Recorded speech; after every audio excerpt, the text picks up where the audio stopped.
Sir, இப்போது காலாவதியான சுங்கச்சாவடிகள் என்பது ஒரு 20 இருக்கிறது என்று ஒரு பட்டியல் வெளியிட்டிருக்கிறார்கள். ஆனால் அந்த காலாவதிய சுங்கச்சாவடியை ஏன் மூடவில்லை? அது எப்போது மூடுவார்கள்?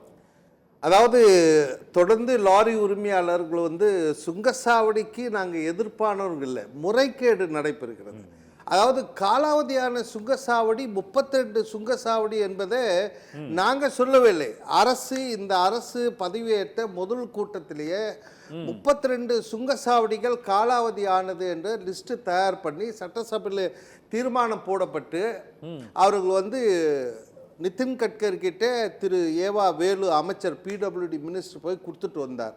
ஆனால் இப்போ 3-4 ஆண்டு ஆகப்போது இது வரைக்கும் அது மீது எந்த நடவடிக்கையும் இல்லை.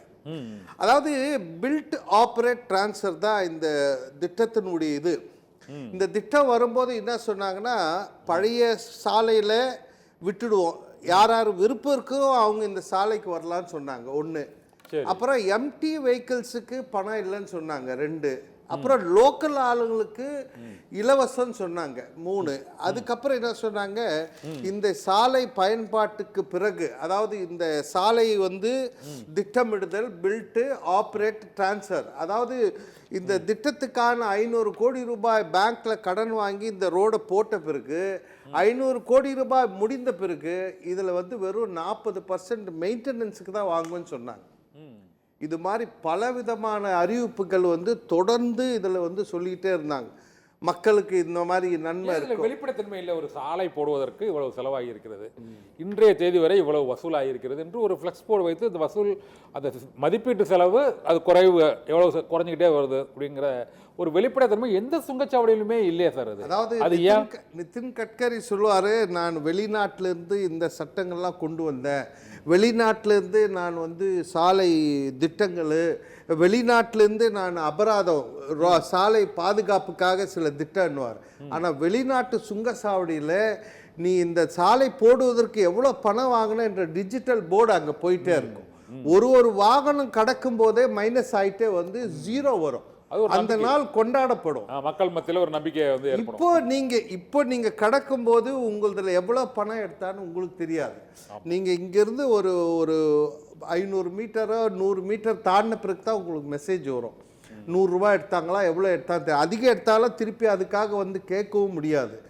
அதுக்காக என்ன பண்ணது, அது மாதிரி நிறைய முறைகேடு. அதாவது நிதின் கட்கரி நிறைய விஷயங்கள் இந்த சாலையில் மாற்றங்கள் செய்துட்டாங்க. அதாவது 60 கிலோமீட்டருக்குள்ள நிறைய டோல் போட்டாங்க.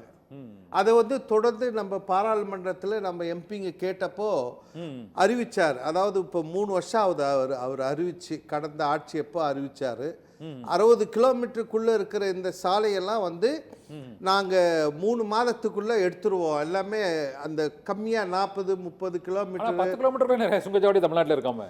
அதுதான் 60 கிலோமீட்டர் அதை எடுப்பேன்னு சொல்லி வெறும் ஏதோ ஒரு கூட்டத்தில் இப்போ அறிவிச்சாரு 3000 ரூபாய்க்கு இலவசமாக போகலான்னு. அது மாதிரி அறிவிக்கல, பாராளுமன்றத்தில் அறிவிச்சார். ஆனால் அது நிறைவேற்றப்படல. அதுக்கப்புறம் திருவாவளவன் அவர் எம்பி விசிகா கேட்டப்போ சொன்னாருங்க, நகராட்சி டவுனில் இருக்கக்கூடிய இந்த சாலையெல்லாம் சுங்கச்சாவடியெல்லாம் எடுத்துருவோம், அதெல்லாம் எடுக்கப்படும் சொன்னார். அது சொல்லியும் 2 ஆண்டுக்கு மேலே ஆகுது. எதை அவர் சொல்கிறாரோ அதை செய்கிறதில்ல.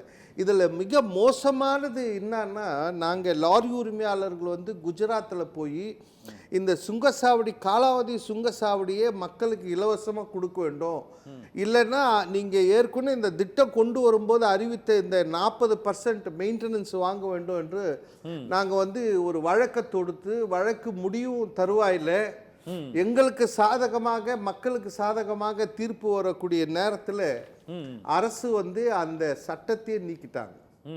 40% கொடுக்கணும்னு சொன்ன அந்த சட்டத்தையே நீக்கிட்டாங்க.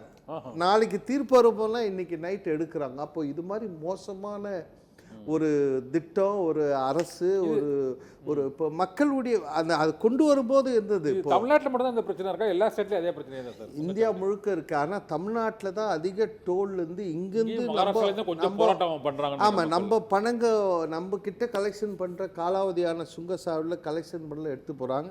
இதில் எனக்கு நிறைய நிறைய தொடர்ந்து இது தகவல் அறி சட்டத்தில் நிறைய கேட்டிருக்கோம். எது கேட்டாலும் நில்லுன்னு போட்டுருவாங்க, இல்லை நோ அப்படி போடுவாங்க. இந்த நிறைய டீட்டெயில்ஸு கொடுக்கறதில்ல.